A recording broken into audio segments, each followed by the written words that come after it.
In the recent National Social Security Fund performance update, it became clear that the bulk of the fund's assets are invested in fixed income, largely treasury bills and bonds.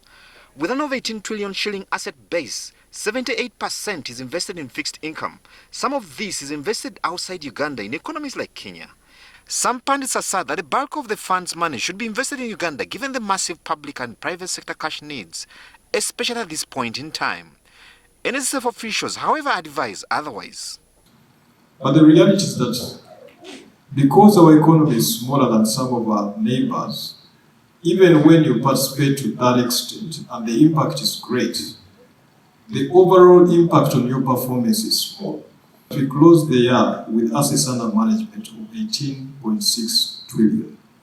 That means that 1% of that is 186.7 billion. Now, if you're going to improve the diversification,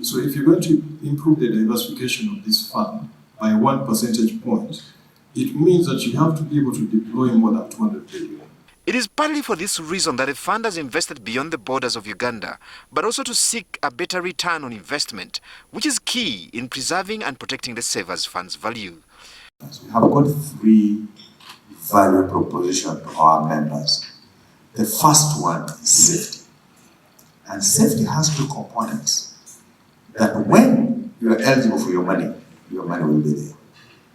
2, the value of that money will not be eroded. So we always make sure that we protect your money from inflation. That's the value proposition we give the members. That defines exactly what we determine to engage in. The first question is the members' money going to be safe? Today, besides Kenya, which is East Africa's biggest economy, NSSF has invested in other East African markets, looking at multiple investment options. We have participated in those markets as well through government bonds and investments in companies.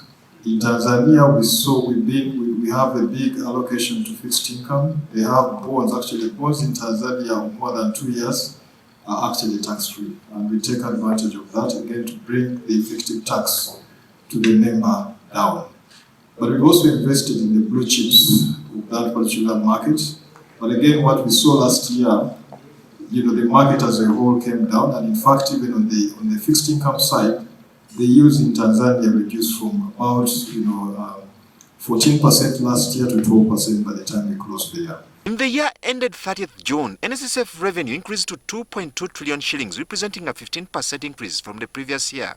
This is against a backdrop of a challenging business environment, characterized by a reduction in the regional bourse's performance, with the Nairobi Stock Exchange, East Africa's biggest bourse, being the worst hit. But even in these circumstances, there are still calls, especially by the private sector, to have the fund participate more in the local economy, more so in the area of providing more long-term funds to the private sector, the mainstay of its funds mobilization efforts.